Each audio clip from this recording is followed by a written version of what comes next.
Warm greetings, everyone. On behalf of W4W Foundation, a think tank institute as a citizen collective, we welcome you for another session for Wednesdays for Water. The conversation today is about life at poles, climate change, and Antarctica ecosystems. Our objective for Wednesdays for Water is to engage in conversations with water experts, grassroots practitioners, policymakers, and youth to explore the complex intervened issues associated with water and possible solutions. It has expanded since then, and to have more activities like Fridays for Water, Monday Munching with Women and for Water, besides organizing water workshops, water talks, walk and talks, and seminars, special courses, and conferences. We continued water conversations in various possible ways. Please visit the website for W4W India for more details. My name is Nitya Bankapalli. I'm a moderator host for the session W4W. The session Life at Poles, Climate Change, Antarctica Ecosystem is co-hosted by Sakhi Waters, and I'm honored to invite Dr. Jayati Chaudhary as a discussant in this session. Did you know that Antarctica is not just a frozen desert by a dynamic geological archive that holds a vital clues to Earth's past, present, and future? Beneath the vast ice sheet contains nearly 70% of the world's freshwater, lying ancient mountain range and volcanoes and river systems which formed million years ago. Geological records preserved in rocks, marine sediments, and ice cores allow scientists to reconstruct past climates and understand how Earth responded to natural warming events. Today, these geological, biological, chemical records are helping scientists assess the pace and consequences of human-driven climate change. Antarctica stands as a natural laboratory where geology, climate science, biodiversity, and pollution intersect, offering critical insights into the future of global ecosystems. Today's session will highlight why understanding this distant continent is essential to understanding our planet's future. The speakers for the session are Gautami Dev Somi. Dr. Gautami Somi, currently living in Pune, Maharashtra, and working as an assistant professor in Department of Environmental Science at Savbhari Pune University. And has done a PhD in Antarctica science. She completed her bachelor's in chemistry from Hindu College and her master's in chemistry from same university. Realizing her interest in the fieldwork and climate science, she joined into the National Center of Polar and Ocean Science, Goa, and CSR research fellow and completed her PhD in Antarctica biogeochemistry. She is the first Indian woman to travel to Antarctica more than 3 times, often camping in the cold environment and continent. Apart from the research, she is a teacher and she finds herself at peace while mentoring students in their career. I invite Gautami ma'am. So hi, thank you Nitya, thank you Mansi ma'am, thank you Jayati ma'am, and thank you Anish, Dr. Anish. So I know Dr. Anish for last how many years now? More than 12 years, I guess. Yes. More than 12 years. And the last photo you will see in this presentation is the one we had camped together in 2015. So I could see him smiling when he saw the photo. So I'll start the presentation. So my talk is about Antarctic environment and changing climate.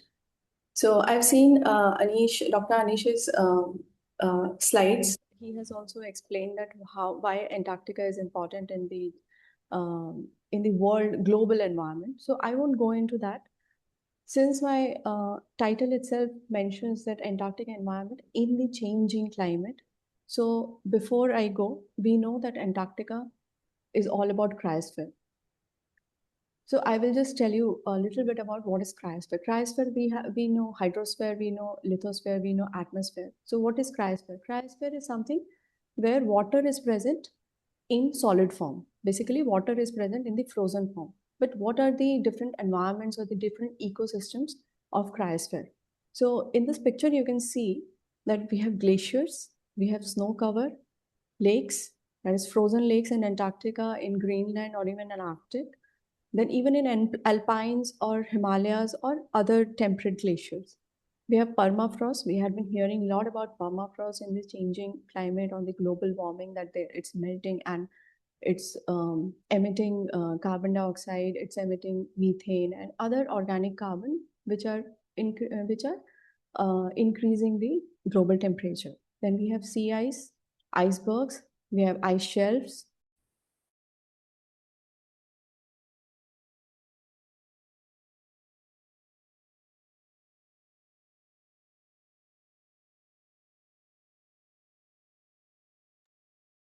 Gautami, you are on mute if everyone is hearing you. Okay, I'm sorry. I think I will just share again. No, we could hear Cryosphere and then there was some mute. Yes, it's some, and I can see my screen also actually. Yeah, we can. You can? Okay, just a minute.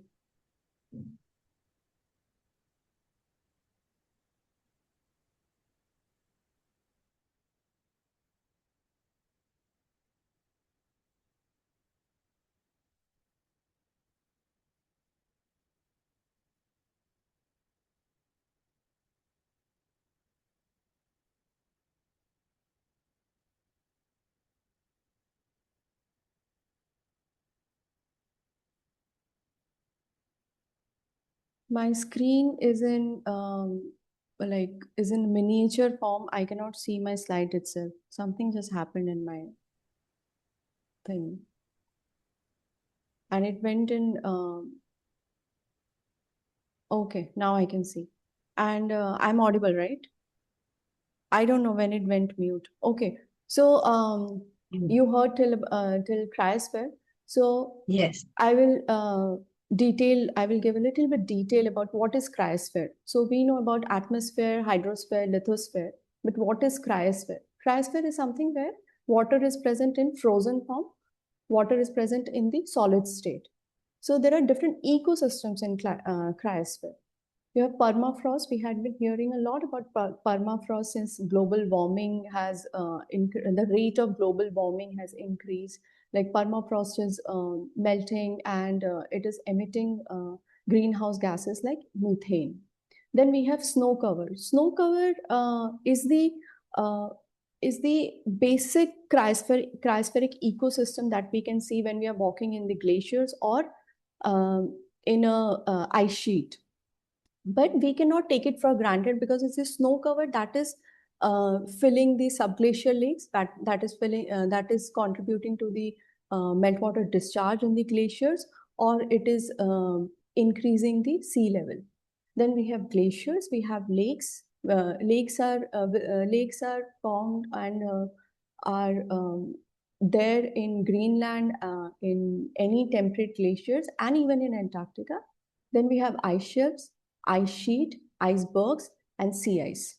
And ice sheet is different from the glaciers because for the ice sheet we need a plane of uh, like, for example, ice sheet is only there in the Greenland and in the Antarctica. We don't have ice sheets in Himalayas or in the Alpines. Okay, so this is the brief about the cryospheric ecosystems. I will just move to other slide. I'm sorry, there is some problem with my slides. I'm not able to move my slides also again.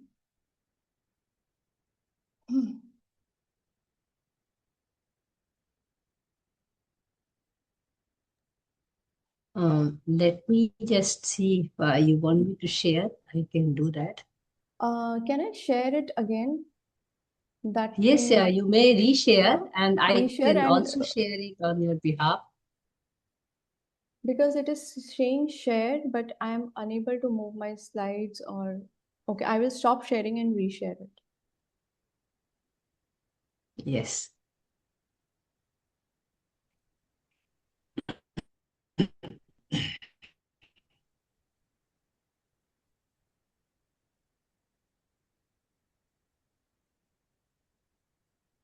Should I share it for you? Okay. No, it's fine. It's visible, I'm sure. No, Fine. I'm saying, are you sharing or should I Yeah, share? I have shared already. I think it's Okay, visible. yes, please go ahead. Yeah, so now that I have briefed about cryosphere and we are discussing about Antarctica, so I will just brief about the continent itself. So the continent is divided into two parts, East Antarctica and the West Antarctica, and it is divided by the Transantarctic Mountains. Transantarctic Mountains in this map you can see. I have a red colored rectangle made over it. In between, you can see central Transantarctic, and you can see brown layers going on. So these are the Transantarctic Mountains. This is a range that is longer than the Himalayan range, but it is shorter than the Himalayas. And the another picture that you can see, this is the Antarctic Peninsula, which you can see in this map also. Here in the left side, you can see Antarctic Peninsula that also connects with the Andes of the South America, and it is also called the Antarct Andes. So it is believed that it has been found that it is the extended part of the Andes Mountains of South America, and it is much longer than the Transantarctic Mountains. Now, I told that it is a longer mountain range than the Himalayan range. So we can say that it is heavier also. And you can see and that it is not exactly dividing the continent into equal halves. The East Antarctic is the bigger part of the Antarctic continent, whereas the West Antarctica is the smaller part.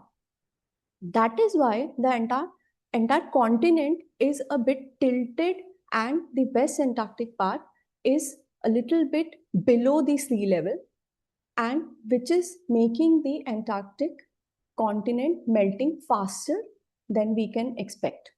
How it is happening? What happens when the West Antarctic part is tilted below the sea level? The ice also starts melting from the uh, below. Okay, from it is not just melting only, not only the surface is melting, but the base of the ice is also melting. That is why in the next image you can see ice shelves in Antarctica. If you can see in the West Antarctic, you can see a lot of red dots, whereas you don't see many red dots in the East Antarctic part. These red dots are indicating the mass loss, glacial mass loss. Why it is happening? That I told that it is melting from the below, like underground also, and also the surface. But how it is affecting it basically? Now in the left hand side, you can see how the ice shelves are forming. So what happens when glacial mass loss or the ice shelves form? We know when you have a lot of sugar kept in a plate or flour kept in a plate, what happens from the side, from the edges, it starts breaking and it starts coming. It just doesn't stay like a heap. It starts coming. The edges becomes gets starts breaking, and you see cracks in the edges. That is how ice shelves form. That is how crevasses form, and that is how you have icebergs forming. Now in the before image, you can see when the ice shelf, which is also melting from the below, it is thicker, it has more side drag. So it is also helping the ice flow. It is also like stopping the ice flow, preventing more, preventing the increase of ice flow towards the sea. But what happens when it starts melting from the underground also? The ice shelf starts thinning. So when you have thinner ice shelf, the side drag decreases and the ice flow increases, and spreading rate also increases. So that is how more of glacier mass loss happens, which is happening in the West Antarctic side, whereas it doesn't happen in the East Antarctic side. Now, this is now in the previous image, you can see that ice shelves are forming like rectangular, or the cuboids are coming out. So icebergs doesn't come out like cuboids. It starts breaking in parts and parts, and it looks like this. It has fractures, and these small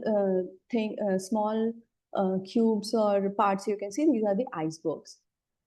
Now, how does it actually look from a naked eye? These are the pictures taken by me in the East Antarctica, where we have our where we work, which is our site for field area. So this is a dark glacier. This is near the Russian station, which is a neighbor to the Indian station, that is Bharati station, progress station. This is the that is how you have the edges of the glaciers breaking. That is how it starts looking, and you can see this is a frozen sea. You have sea ice, and icebergs look like this on a frozen sea ice. You can actually go up to the iceberg, take a photo also when the sea ice is frozen and it's 1 meter. Okay, and I also forgot to say that like the entire when you have icebergs are breaking or the ice shelves are forming, it also affects the sea level because it is a breakage from the continental shelf. It increases the sea level. Okay, this is a photo from the West Antarctica, Larsen. This is the most famous glacier mass loss we have seen in the last 2 decades. So what had happened actually? How it increased the glacier mass loss in 1995? Starting of the 1995, a big ice shelf just broke, and it was 2,000 square kilometers. That was the Larsen's A disintegrated. What happens? A part of ice shelf broke, the side drag decreased, and most lot of glacier mass actually came down to the sea. Then what happened from February 1998 to March 2002? That is just within 5 years. The part of the Larsen B just remained 40% of what it was. And now the only thing that is remaining by 2025 is the Larsen C. That you can see in my previous image probably, that we can see here only Larsen C is remaining. We don't have Larsen B anymore. Okay, so that is the effect of changing climate in the Antarctic environments actually. This is how I also I showed that how the Larsen broke, but this is the dark glacier. You can see the folds here. This is a Google satellite image of the dark glacier, East Antarctica, near the Bharati station, that is Indian station. You can see the folds, the cracks. These are the crevasses. So when you have ice shelves forming, when the continental shelf is breaking and moving towards the sea or the ocean, you have these crevasses forming, and that is how it looks like. You can see the sea, that is the black part is the sea, and you have white thing, that is the glaciers that has actually driven towards the sea. One of another Antarctic environment is sea ice. So we can see in these two images, or first we see the graph. You can see that how it has moved from how the sea ice has decreased from 1980 to 2025. You can see the extent of the millions of square kilometer extent of Antarctic sea ice in this graph you can see. And if you see the images, satellite images, the first image that you see is what is the extent of it.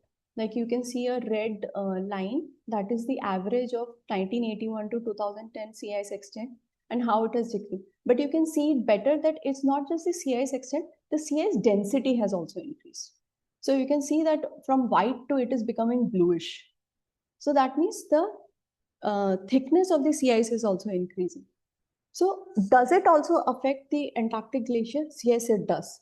What happens when you have sea ice? It has a buoyancy, and it also helps the ice shelves getting stay attached to the continent, stay attached to the glaciers. But you have when you have a thinner ice shelf, or the sea ice is not even there, you can see how the ice shelf starts breaking and how in the fifth, you can see how the glaciers accelerates towards the ocean. So from the first image, you can see you have ice shelf, you have glacier, ice shelf, and sea ice that is helping the ice shelf getting remaining attached to the continent. Then in the second image, you can see that how there is no ice shelf and how there is no sea ice, but the ice shelf starts melting because there is a lot of meltwater and it starts breaking, forming, carving the glacier, and how the ice shelves break, and finally there is the glacier starts accelerating toward the sea level. So this is how this is how sea ice or even ice shelves and even melting increased ocean temperature is increasing the glacier mass loss. Now we have talked about the glacier mass loss. Let's go into what is the glacial storage. What actually defines the glacial storage? What actually defines the what is the maximum extent of ice, or the what is the maximum depth of ice in Antarctica? The maximum extent is 4,000 meters, but average is around 3,000 meters. The longest ice core that we can collect from Antarctica is 4,000 meters. So what actually defines is the ice. Then we have seasonal snow cover. When we only take a core of 1 meter of snow, that is actually the fern ice. Fern ice is when you have snow, it's the fresh snow. Then what happens? Over it, you have fresher snow. Then again, within seasons, you have snow cover. So what happens? Because of the weight, snow starts packing. Then you have packed snow till 1 meter. The age of that snow is about 1 year or 1.5 years. After that, the snowpack becomes solid ice, and that is when we have ice cores. Then till a year, we can have only englacial and subglacial water. And lakes and supraglacial lakes can actually go, or so even subglacial lakes can go for years and decades and multiple decades and all. Okay, but now I have told you about englacial and subglacial and supraglacial. But what are they? So supraglacial is whatever we see in the in the surface, whatever we see from the naked eye. Then what is subglacial? Subglacial is bed of we have the bedrock, and underneath the ice you have conduits of water going. Those are subglacial cavities and conduits. In between we have englacial pockets, which are actually channels which are filling the subglacial lakes and subglacial other conduits and all. Okay, so how the subglacial environments are actually filled? It is not that it just starts melting, it has basal melting, but it is also being filled by the supraglacial environments. During the melting season or the summer season, the surface starts melting. But does it just surface? But does it happen that only surface is melting and the water and the entire water goes and gets discharged to the ocean? No, it doesn't happen like that. So what happens? There are cavities, there are cracks. Through those cracks, it starts seeping and it starts going and filling the bedrock, surface of the bedrock. That is when you have subglacial conduits getting filled through the supraglacial melting. And also in this event, the englacial path also widens up. That is when we have crevasses and moraines and etc. Now we have a lot of subglacial ecosystems. In this thing we see this. Most of the subglacial systems are only after a certain line, that is after snow. After snow, we have a lot of subglacial systems. How is it that only after that snow we have a lot of subglacial system? It doesn't happen in that snow which is seen here. After that snow line, you can see you have slush, you have supraglacial streams, you have supraglacial lakes, meltwater channels, crevasses, then whatnot, also icebergs, sea ice, and etc. But how these supraglacials are formed, or ecosystems are formed? Now we have this process going on. What happens? There is an accumulation region, there is an ablation region. What happens when debris are getting, when we are walking on the ice sheet, there is till a certain point we can see that there is debris covered in the melting season. It is much more visible because in the winter season you have more pressure snow covering it, but in the melt season in the Appalachian region you can see a lot of debris, a lot of holes and all. After a certain point the ice is completely clear, mostly it is white. It doesn't happen that debris will only get collected till a certain point, after that it won't.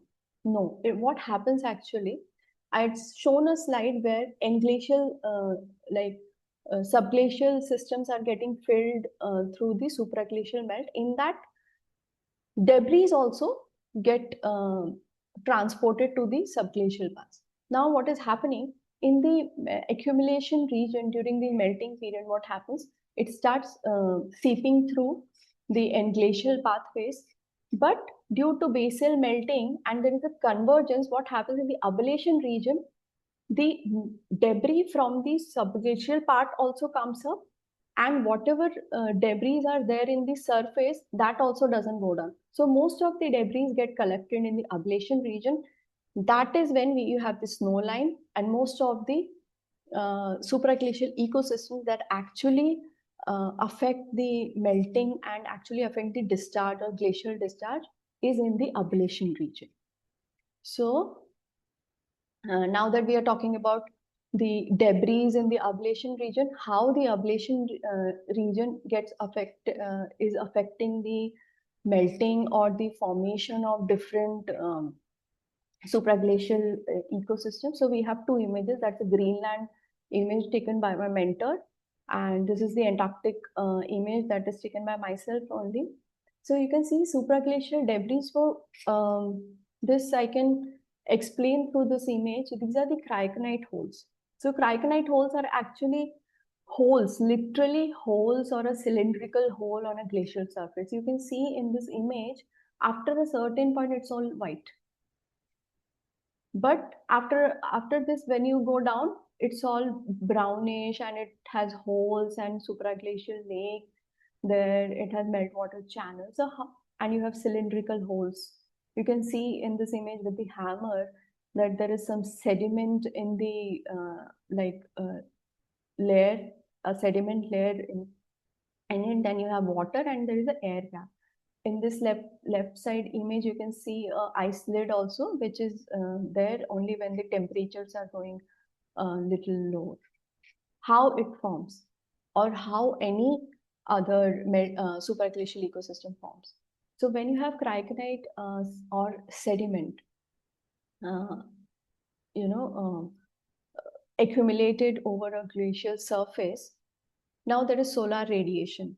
When solar radiation falls on snow surface, it actually reflects most of this solar radiation. But when there is sediment, it absorbs the solar radiation. Due to this absorbed heat, what happens? It gets warmer and the snow below that sediment region gets warmed up and starts melting, and that is how it just forms, it just goes down. It just forms a hole, and over it the snow that has melted comes over the sediment layer, and that is how it becomes bigger and bigger. So with the progress season progressing, the hole becomes bigger. There are times when the hole becomes so big, or it gets merged with other holes, it becomes bigger, or it may just break away and the entire water gets washed up and contributes to the meltwater discharge. But in certain regions of Antarctica, the temperature may become very low and they remain frozen for years and years. We can also actually date, we can also tell the age of the cryoconite hole, whether it's a new cryoconite hole, it's hydrologically connected, it's less than a year old, or it is 10 years old or 5 years old from the chemical data basically. These are the meltwater channels. They are also formed from sediment accumulation, and then absorbing the heat. You can see the other part is supraglacial lakes. Supraglacial lakes usually stay for years and years. Like I had been seeing this lake for like 12 years now almost. Then yeah, the last slide, it is blue ice. It is why blue ice is important, because blue ice is one of the supraglacial ecosystem which is actually contributing most in the meltwater discharge. It is only 2% of the Antarctic continent, and you can see it is mostly in the coastal regions or in the near the mountains, but it affects most towards the meltwater discharge. Then why meltwater discharge is important? Because whatever water is going down the ocean, it is not just the water, but it has nutrients which is feeding the phytoplanktons and other bacteria which are actually doing photosynthesis, and in photosynthesis they absorb the atmospheric carbon dioxide, and that is how carbon is sequestrated by the oceans. That is why the glacier melting or Antarctic melting is important in the changing climate. So we have more of glacial mass loss, we have more of nutrients going to in the ocean, we have more of phytoplankton or the more of carbon sequestration. We cannot say whether it's a win-win situation or a lose-lose situation, but yeah, that is why it is important. This is one of the this is how you can understand that why it isn't. This is a blood fall. This is one of the most famous images of supraglacial meltwater discharge, and it is one of the rarest. This is the only event that happened in the Antarctic thing. So the water was brown in color. That is because it had lot of iron, lot of debris in it, and it was the subglacial debris that actually came due to convergence into the subglacial, supraglacial part, and came down as a meltwater discharge. So this is what I already explained. It is the subglacial debris that came up, and it came as the blood falls. These are the Antarctic stations we have, Bharati and Maitri, and that is how we go, either by flight or by ship. And that's all. This is the image of my first expedition, and this is the camp we have. Anish Bhaiya camped with me with couple of others. Our generator also stopped. Yeah. So yeah, so that's all. That is all from my side. Thank you so much. Thank you so much, ma'am. I'll introduce the second speaker as well. Thank you, Dr. Anish Kumar. Dr. Anish Kumar is a professor in professor of geology and coordinator of Center of Climate Studies in Manipal Academy of Higher Education.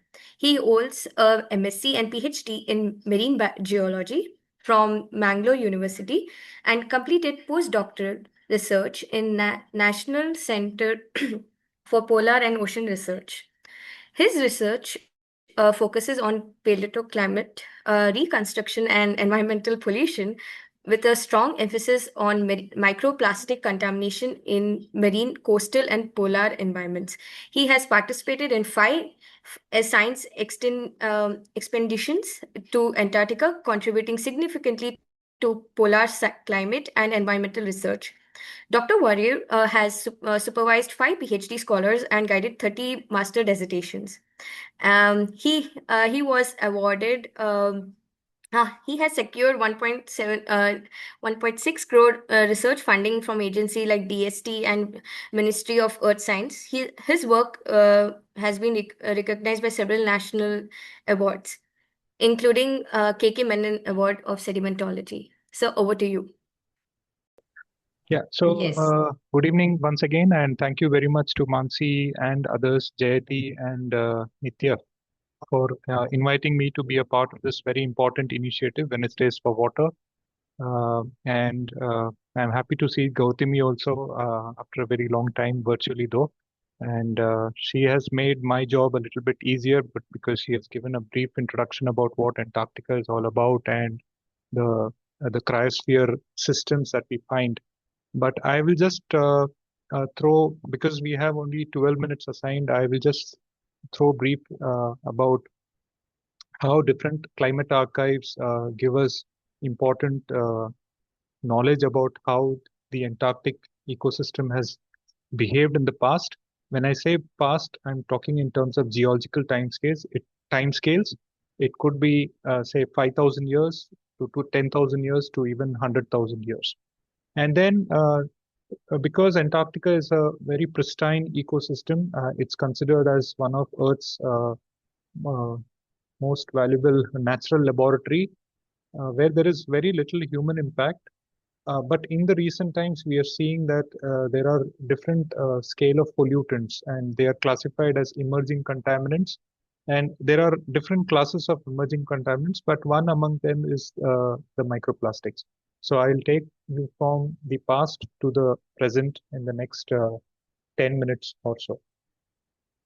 So why do we have to worry much about Antarctica? See, India started its Antarctic footprints way back in 1981, and at that point of time, it was purely geopolitical reasons because the other nations on our planet were trying to establish stations in Antarctica. So India, at that point of time, very much wanted to be a part of this Antarctic scientific community. So the first station which was constructed was Dakshin Gangotri in 1983, and which got submerged under ice in a couple of years' time. And then we went for Maitri in 1989, which was commissioned at that point of time. And then in 2012, which Gautami showed you in one of the photos, we have Bharti, which is much more advanced than Maitri. And recently, if you have followed the news, the Indian cabinet has approved the construction of the new Maitri station, which is expected to be ready by 2032. So why Antarctica matters? Because it's one of the Earth's climate regulator. Because you have the temperature is so low over there, it helps maintaining the global heat balance for the entire planet. And if you look at this particular image, this is actual, and if I could scroll, yeah, this is the actual continent of Antarctica, but outside you'll see this thin layer of ice, which Gautami had explained that it is called a sea ice. And during the winter season, which is from March to November, the whole area of Antarctica kind of extends or expands by almost 25%.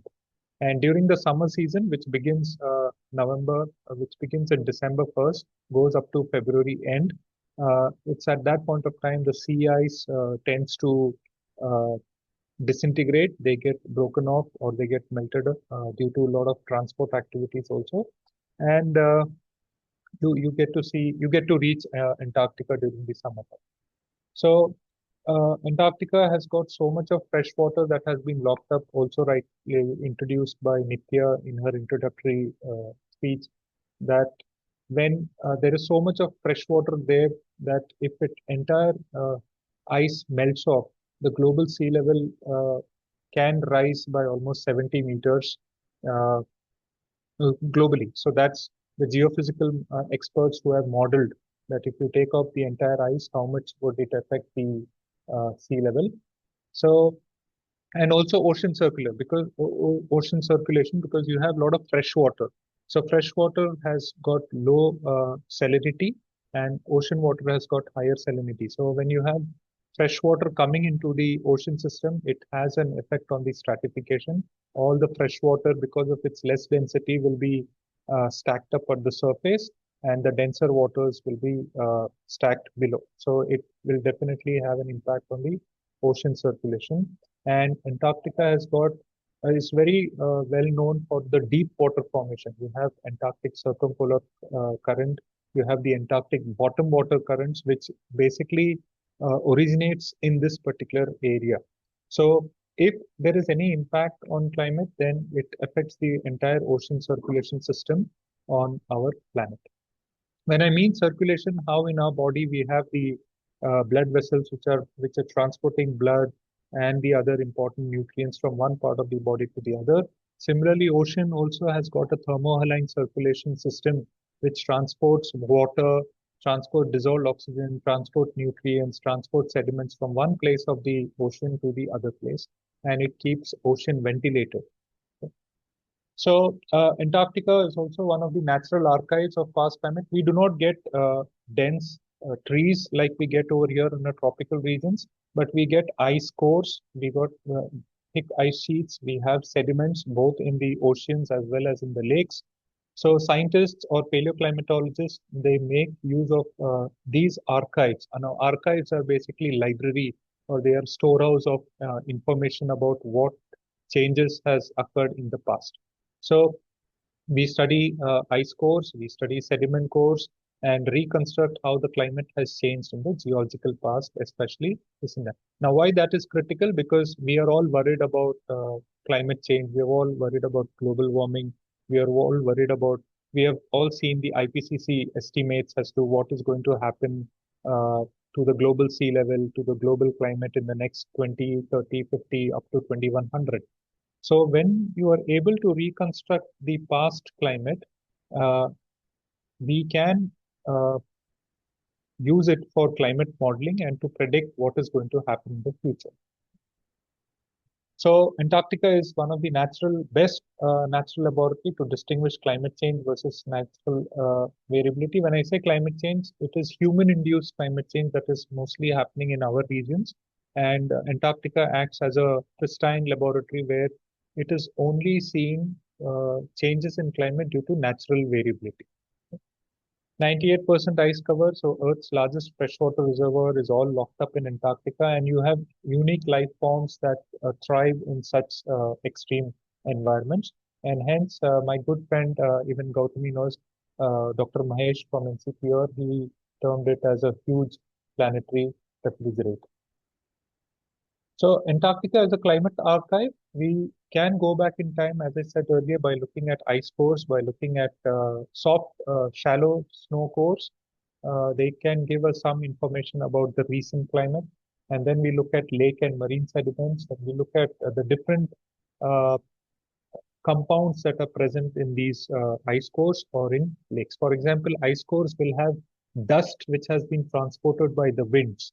They can be volcanic ash which has been transported after a volcanic eruption. So there are scientists who will look only at these volcanic particles. There are scientists who will look at the dust records in different layers, and they will try to reconstruct how the wind system was, say, 5,000 years ago or 10,000 years ago. We look at mineral dust, we look at the microfossils that are present in these sediments to reconstruct the past climate. And if you have followed the science magazines in Antarctica today, till today, we know that we have a very good control about climate change in Antarctica for the last 8 lakh years. 800,000 years of climate record is available by wherein scientists have reconstructed changes in the carbon dioxide and related to global temperature for the last 8 lakh years by just looking at the ice core data. That is shown over here. Now, what do this 8 lakh years tells us about today's carbon dioxide? If you see this bottom image, on the x-axis, you have the time scale, years before present. 800 is over here. We are currently present here. And if you look at the Antarctic temperature, you can see that there is a seesaw pattern. Its temperature is increasing, going down, increasing, going down, a seesaw pattern, right, for the last 8 lakh years. If you carefully pay your attention to the CO2 concentration, parts per million, you can see that a similar pattern is also seen in the how the carbon dioxide rates have increased. So when the CO2 concentration increases, it leads to an increase in the Antarctic temperature. So that is also showing it is mimicking the Antarctic temperature. Now, these CO2 concentrations are basically reconstructed. Like if you've seen ice will have a lot of bubbles which are trapped inside. So scientists cut these ice cores, and each of the bubbles are then ablated, and the CO2 and other greenhouse gases like methane, which have been trapped in those bubbles, are taken out.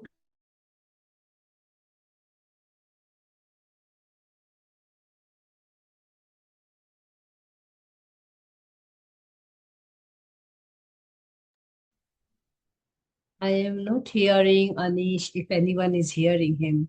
No, I think his thing is frozen. His internet must have gone or something. Maybe Anish Nitya did. can call. Maybe Nitya can call. Yeah. Maybe Nitya, you may initiate the question and answer with Jayati, and I will coordinate with Anish. Okay? Yeah, thank Sure. you. He's back. Yeah, I think one obvious, I think he is back. Yeah. Anish is back.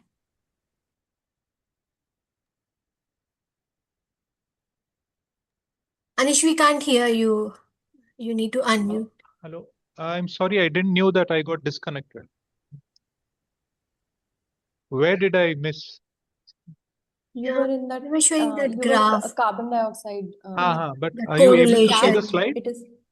You No, were now talking it's about not. that correlation. Okay. So should I share the screen again, or you're Yes. able to see it? Okay. Just a minute. Okay. Sorry.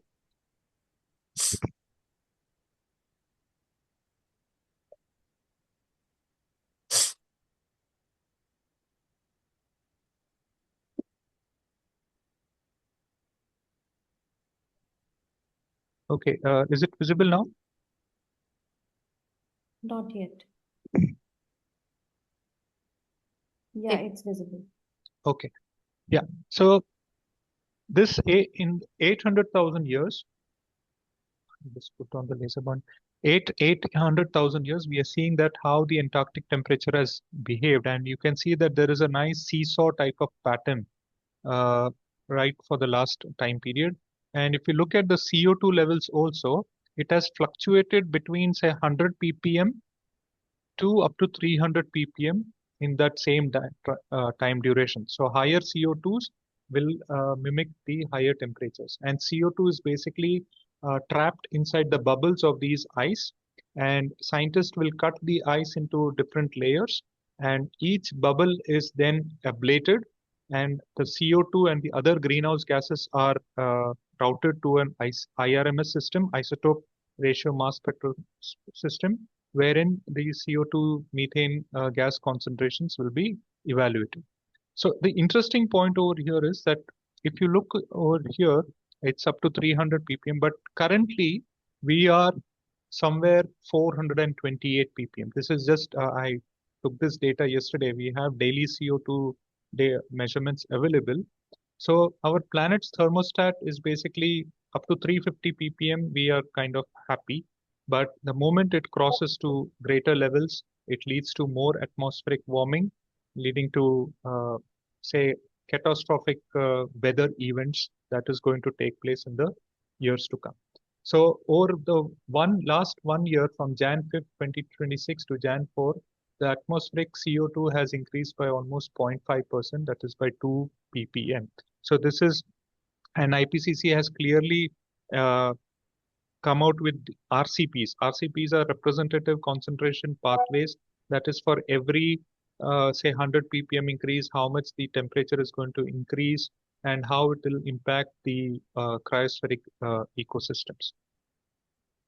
So in Antarctica, we basically have site-specific variability because we have deeper, say, thicker ice sheets, and then you have the coastal regions. So the climate change is not uniform in all these locations. It will vary from site to site, and it's mostly near the coastal regions, which we call it as oasis. They are ice-free regions.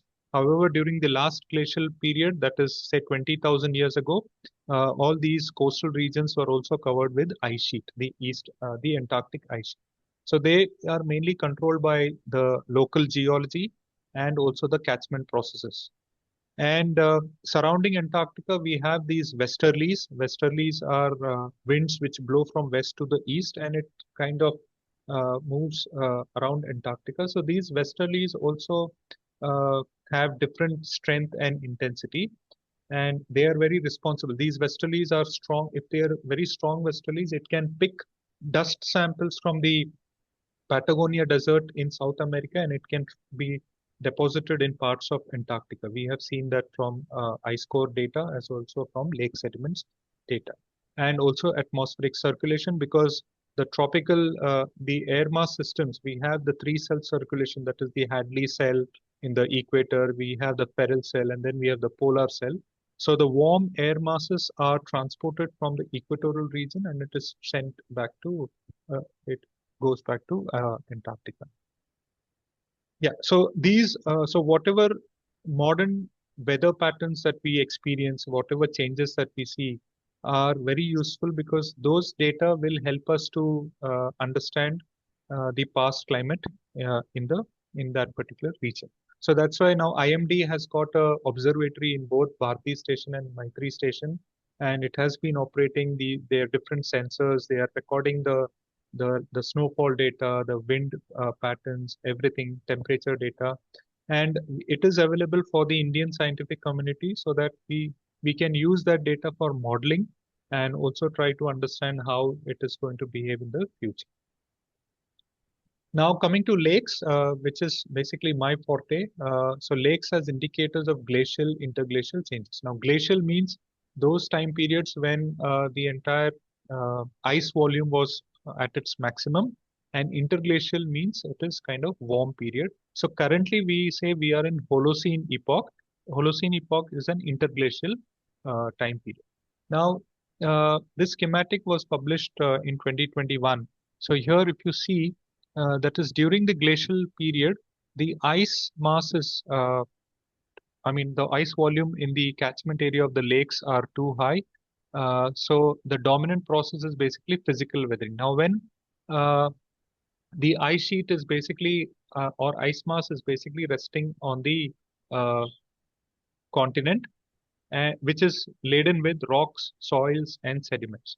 So when this ice sheet is moving, it will abrade, it will pluck the underground mass, and it will get transported to the nearby lake. Now this lake is basically closed lake because of the glacial conditions, and you will see here there will be a lot of cracks which are getting formed on the surface of the ice. And during glacial time periods, the winds have a stronger intensity. They blow, they are able to pick up materials from exposed areas. And those materials will be kind of when the wind intensity or energy breaks down, it will be deposited in these cracks. And when we go to the, when it is the summer season, the lake opens up, all these wind transported materials will fall and they get deposited in the lake basin. Similarly, so the dominant process over here is physical weathering. Similarly, when we go to the interglacial time period, the aeolian intensity weakens. You have less snowfall when compared to the glacial time period, more stronger sun intensity. So there is a lot of melt that is taking place in the catchment, and there is more, say, rock surface area which is exposed to the atmosphere. So the dominant process which basically takes place is chemical weathering. That is, the soil particles will tend to disintegrate further. They'll become more finer in size, and the meltwater streams will transport them, and they get deposited in the lakes. So when scientists they take sediment cores from such lakes, we can, by studying the physical, chemical, and biological properties, we can understand, okay, when it was an interglacial climate or when it was a glacial climate. And another beautiful part of interglacial, that is warmer conditions, is you will see beautiful thick layers of algal mats. They are called as cyanobacterial mats, which kind of develop during the summer season.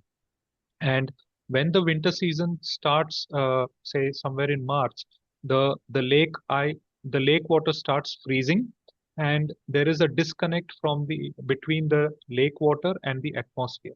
So the algal mats they start getting decomposed, and they get later converted into algal mud. So when we take sediment cores, we will find layers of algal mud that has grown in the geological past. So one such study that we did, lakes can also be an indicator of past sea level changes. This is Larsman Hills, and we had studied one of my PhD student, Dr. Joju. He had studied one of the lake which is very close to the Southern Ocean. It's called a Step Lake, and we had recovered the sediment core during, I think, the same expedition. No, one expedition before I and Gautami went together. That was during the 33rd expedition. We had taken a sediment core. On the y-axis, you will see the age. So that sediment core is basically spanning the last 6,500 years. We had conducted several physical geochemical investigations, and you'll see that there are three different zones. So zone 1, we are seeing some higher values of the properties, magnetic properties, and that we kind of termed it as a marine phase. Now, and zone 3, where the values are going down, that is termed as a lacustrine phase. Now, what is happening is there is something called as the glacial isostatic adjustment. You take a foam and you put a weight on the center of the foam. What will you expect? You will see that there will be a depression. So when you put a lot of ice on the continent, there is subsidence. So the land mass that is there, it goes down, and if it goes below the sea level, the ocean water will start transgressing into the mainland. Okay.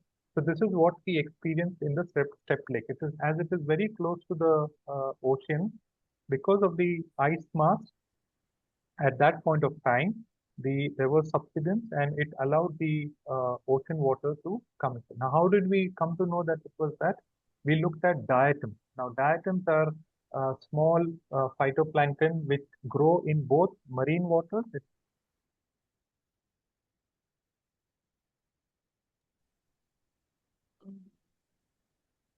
I think so. Got disconnected. Hello? Yeah, he's disconnected. Yeah.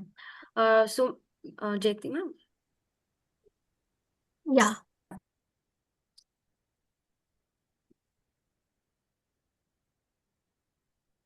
I think we are running out of time. So, Yes. so I'll just.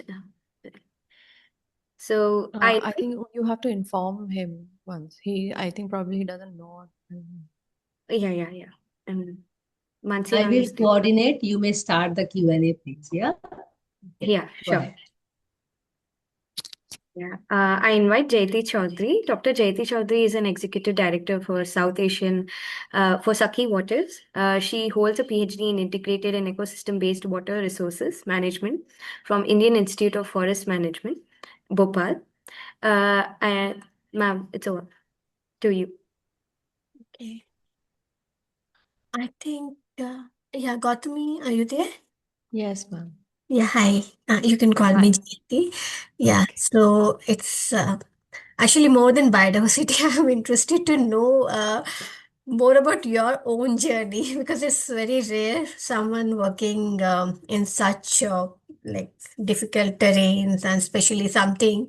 It's a dream place for all of us.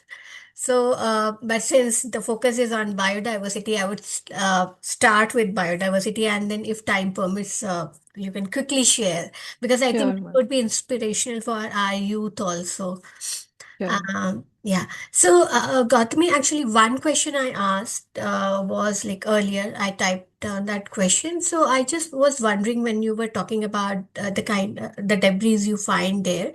So I was wondering what kind of debris do you have there? Like, is it because like you are receiving plastic pollution, or also it's like human because there is some human presence there. So like what is contributing and what kind of debris you have, or are you just referring to natural debris? I'm just referring to natural debris because Okay. there is a lot of, wind flow. Should I continue or should Anish continue with this presentation? Maybe you can answer this question and then Okay, so it's only these debris are there are two sources. There are a long range transport from the mainland, like for example, this year there are 6 volcanic eruptions that happened, right? So these volcanic eruptions when happen, these signatures are also observed in Antarctic ice. So when we have ice cores and when we do dating to confirm whether the dating is correct, we have volcanic events. We match it with the volcanic event. We know when the volcanic eruption happened, so it matches. That means, yeah, our dating is right. So we have these volcanic eruptions where very significant storm situations, hurricanes, in that way. Mostly natural dust, and then you have marine dust also. For example, we have marine. So there are signatures of organic carbon, and we can figure out whether it's it's a protein based or it's a marine based. So we have signatures of marine based organic carbon, that is, and it is also seen in organic carbon also. When you have more in the coastal region, you have more organic carbon, and as we go inland, the organic carbon also reduces. So marine also contributes, long range transport also contributes, but you are saying human in Yeah. but in Antarctica, the human interruption is actually restricted. You cannot just go anywhere. If it is a protected area, it is a managed area, then you have to take a lot of permissions from government and all. Then only you can access those sites. And the terrain is so difficult that during the summer period, you cannot just walk to any area. Either it is melting or the sea ice is melt. You cannot just access all the islands also. You need a helicopter support, you need such, and they're very, the time is also limited, so you cannot go and really pollute those areas. So Antarctica is not polluted by humans like that. Now you are talking about microplastics. Microplastic is reaching anywhere and everywhere in the world through long range and through the Antarctic circumpolar currents also. So it's not because of the human or anthropogenic, thing. It is just the natural wind currents and the ocean current that the microplastics are reaching. Thank you so much. Thanks. So Anish is back. Yeah, sorry, there was a power failure. Um,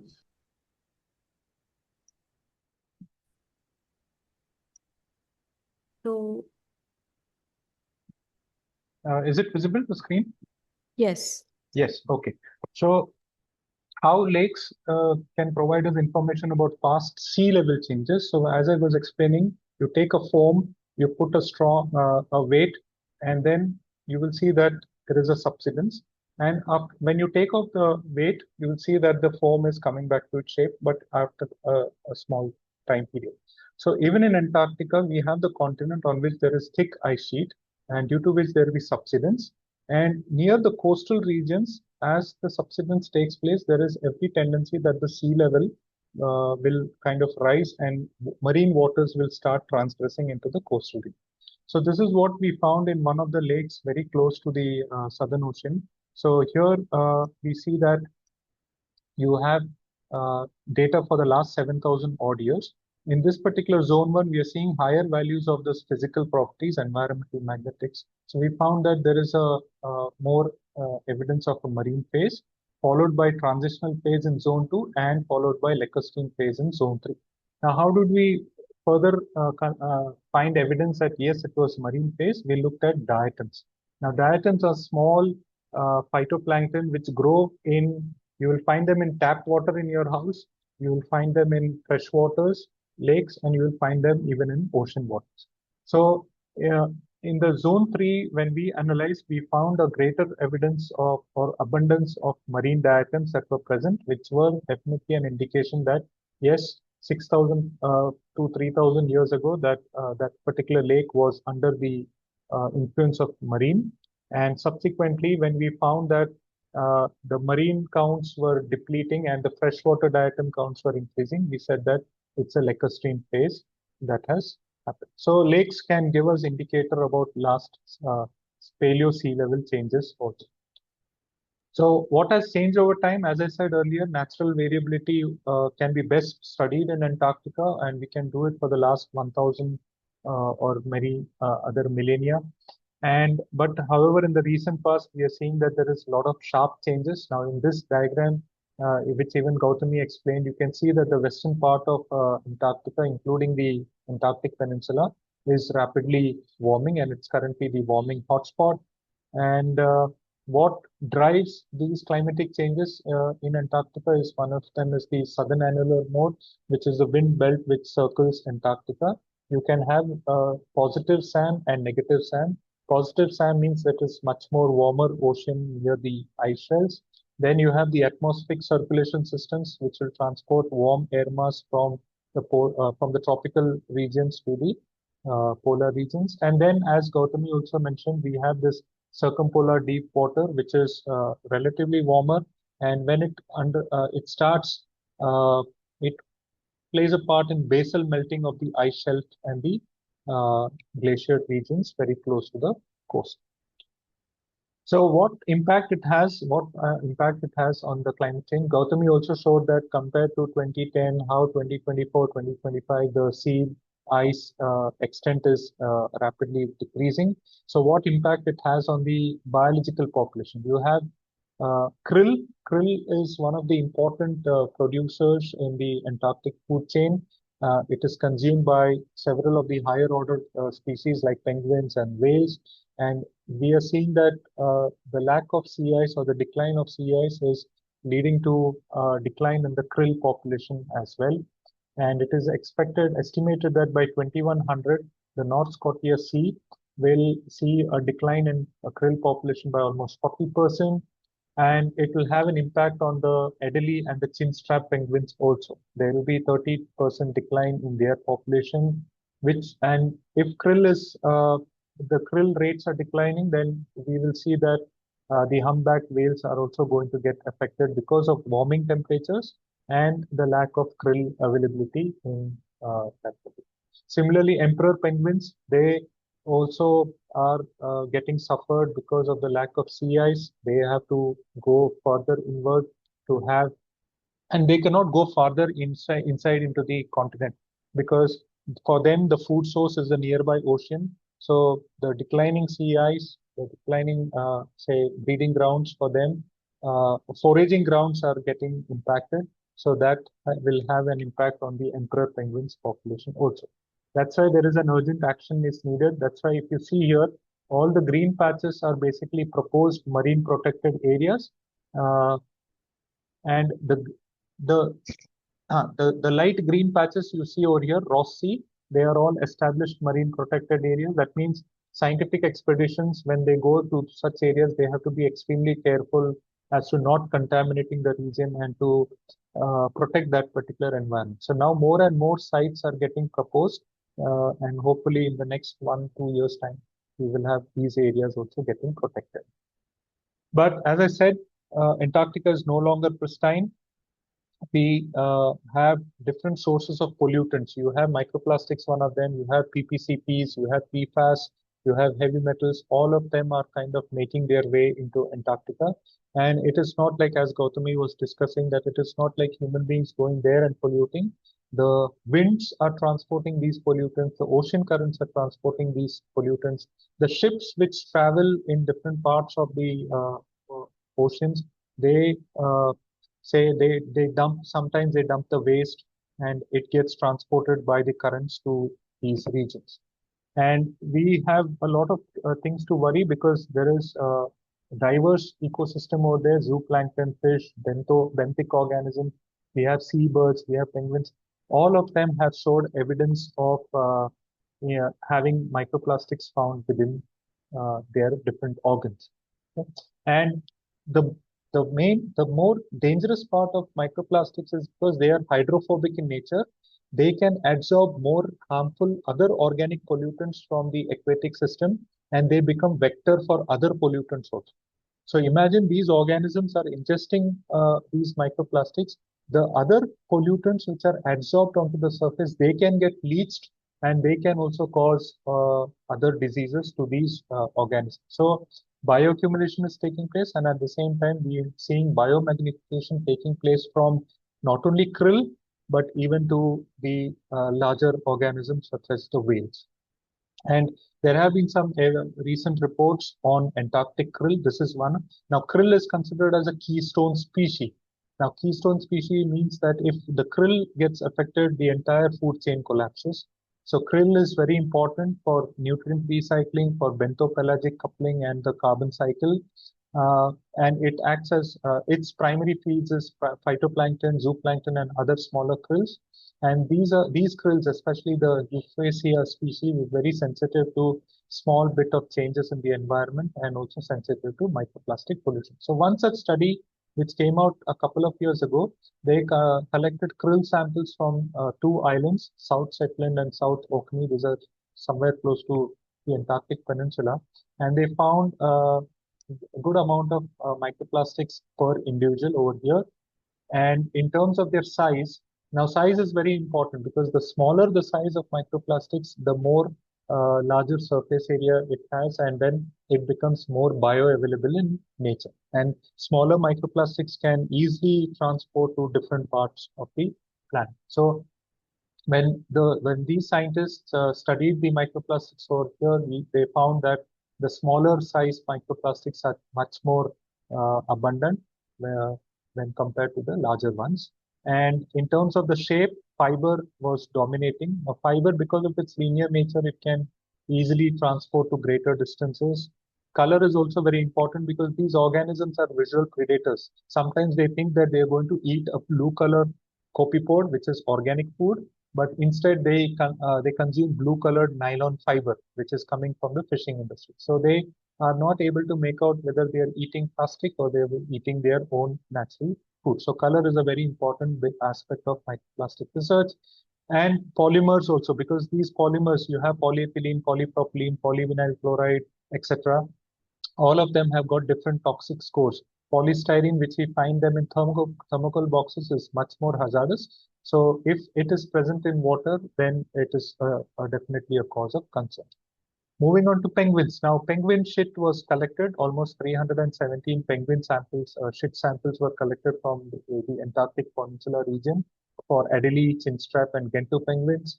And they found that good amount of microplastics were found in the fecal samples of these Antarctic.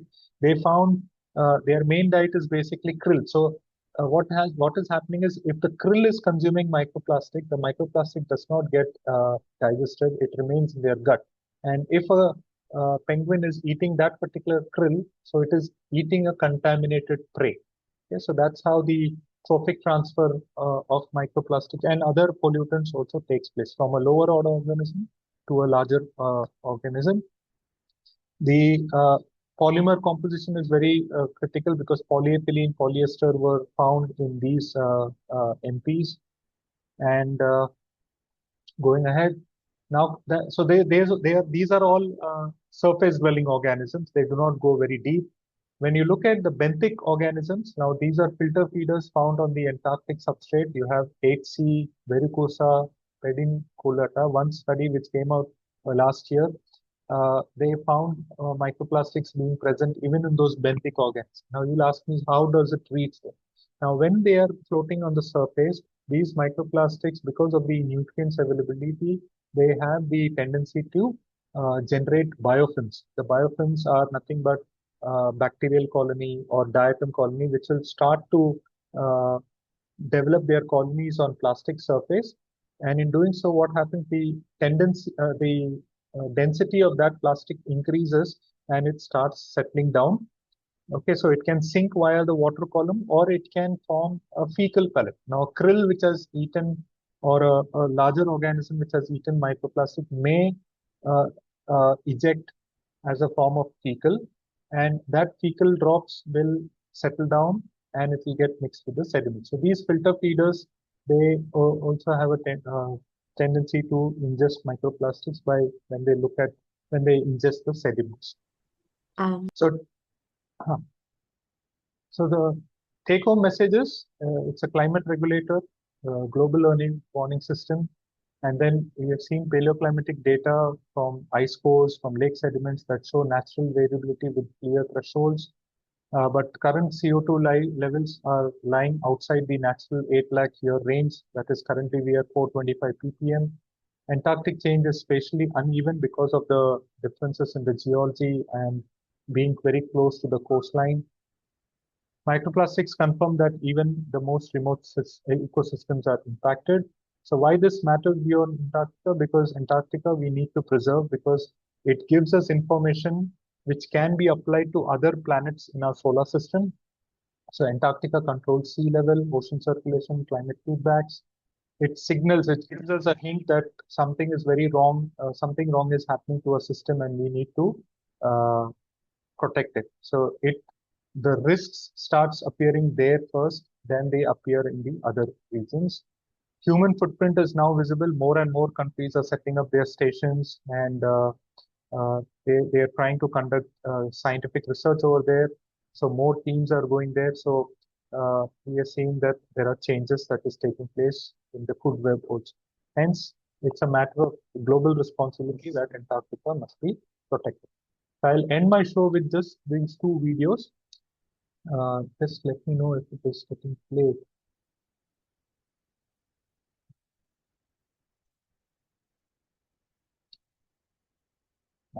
So this is the ice. This video was captured last year in November. You can see the sun is shining bright, and I am currently standing on the lake surface, wherein there is a 1.6 meters thick lake ice. You can see all the cracks that I had shown in the schematic diagram. So within these cracks, you will see the dust particles which have been deposited. So I just play this video.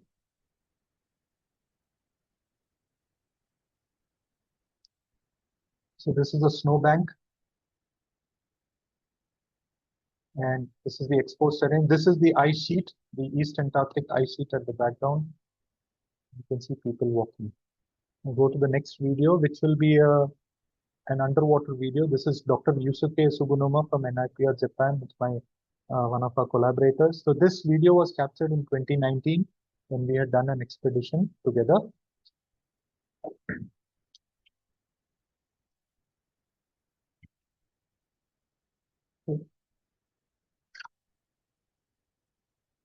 So you can see the ice rings.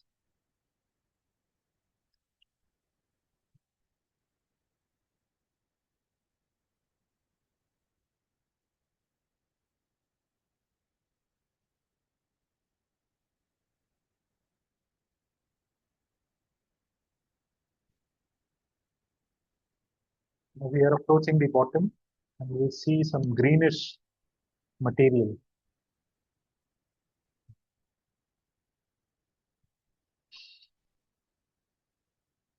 Green color vegetation. So these are all the cyanobacterial mats which basically forms or grows during the summer season.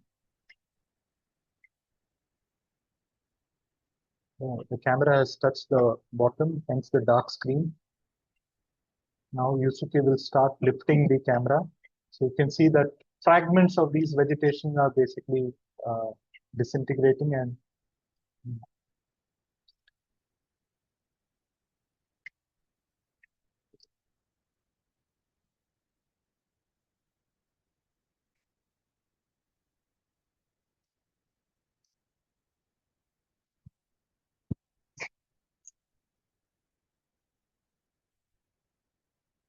this was almost, I think, 10 meters water depth.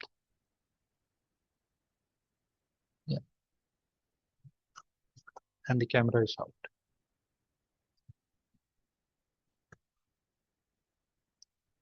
So thank you very much for your patient listening. This is leopard seal, which we had captured in one of my second expedition. A beautiful creature which has just popped out of the sea ice to sunbathe during the summer. Thank you very much.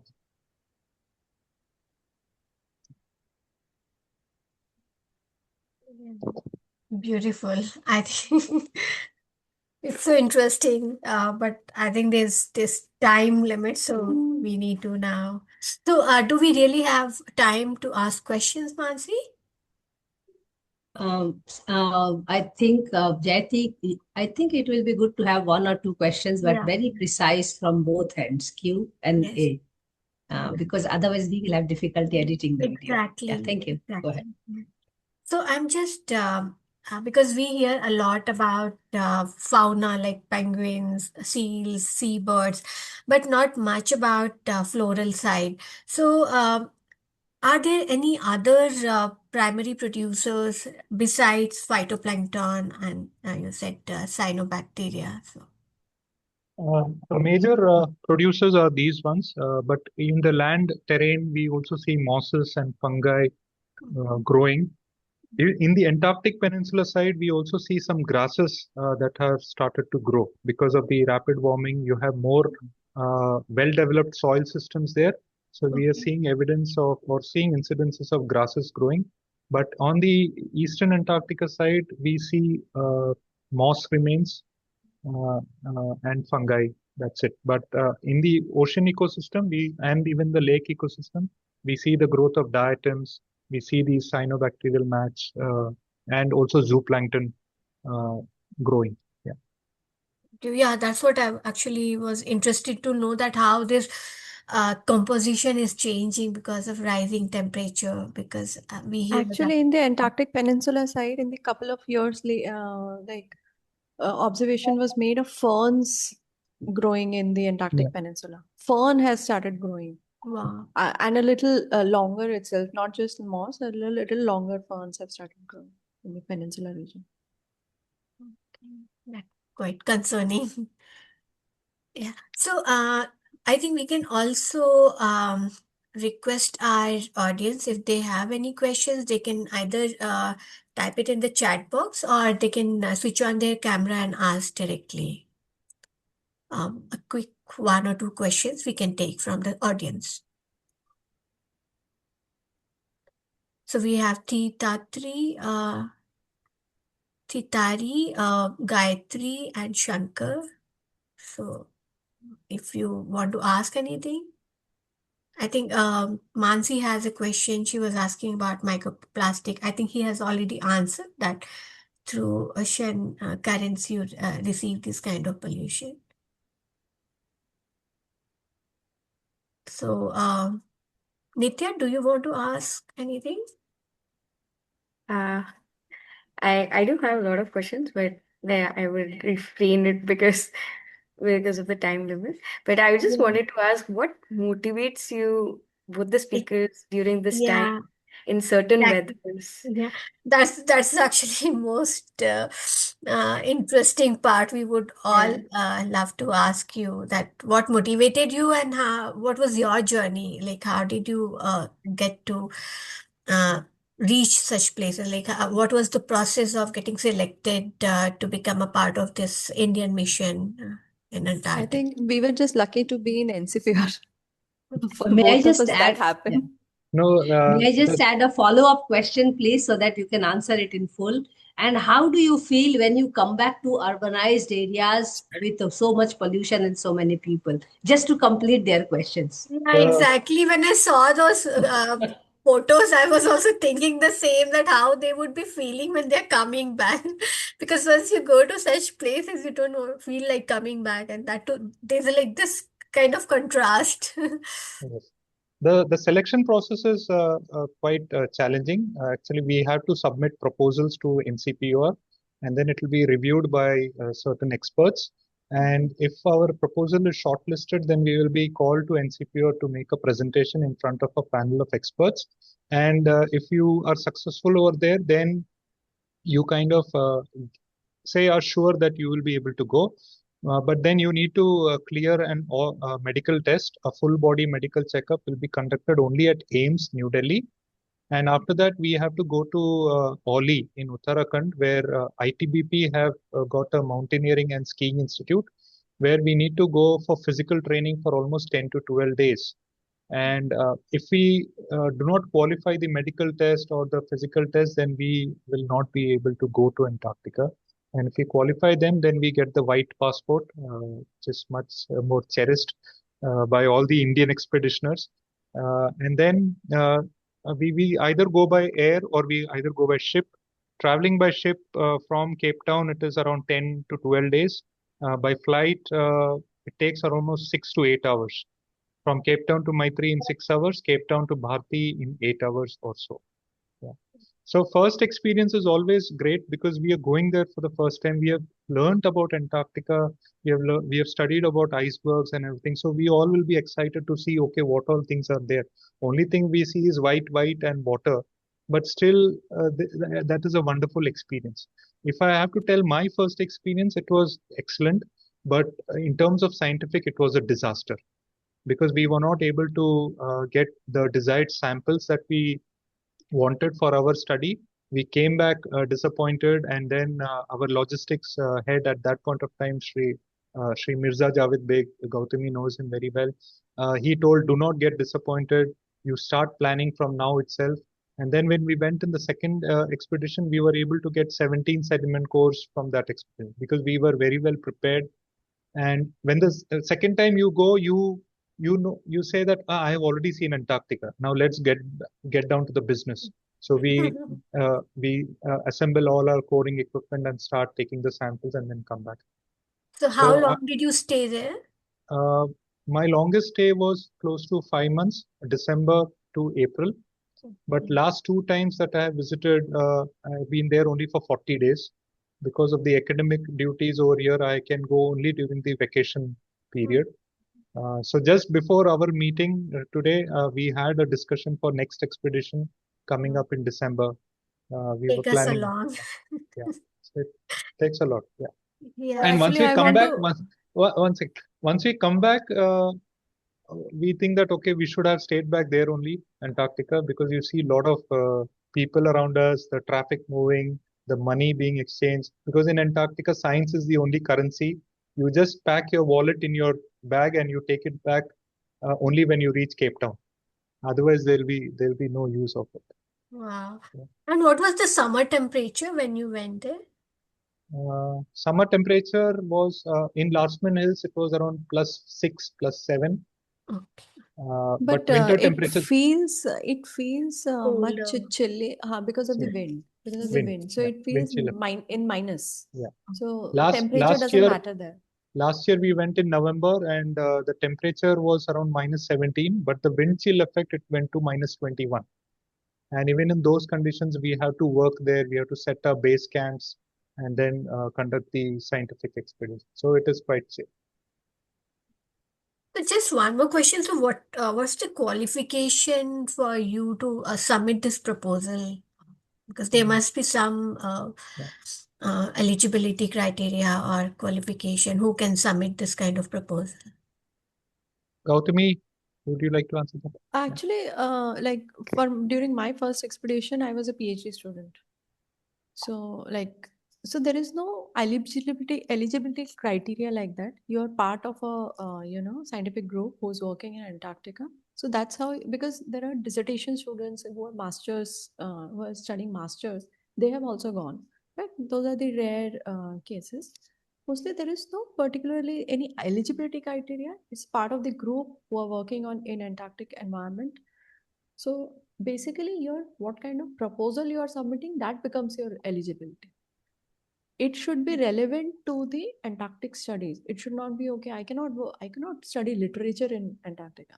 So No, that's what I'm asking. Like yeah. what kind of So your proposal? proposal, what kind of study you are going to do in Antarctica, that becomes your eligibility. Because There is here no. you don't have that kind of experience. That would be like the first time you would Yeah, be studying yeah. something. So master students go as part of the.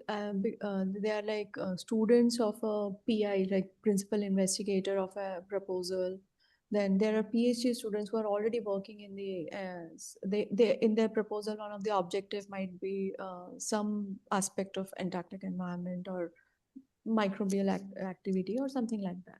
So it's the proposal and who are you involved with in the scientific study that is more important.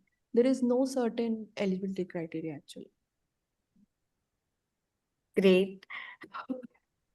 I'm so sorry to interrupt. And if anyone has any questions, we could, as the speakers will be joining in the W4W group, you could ask them. We can share the email IDs as well. So I think we need to wrap up this session. Thank you both to our speakers for such an interesting subject and Antarctica environment. It's the most remote and yet an region in our planet. So today's discussion basically reminded us that Antarctica is just not a frozen wilderness. It is also a critical regulator for the Earth's climate system. And what happens in Antarctica does not remain there. So it shapes the global sea levels as well. So let's today's session not end with awareness alone, but with a responsibility and action. Antarctica may be far, but its future is inseparable for our own. Thank you all for joining us. Let us continue to be the voices for the planet.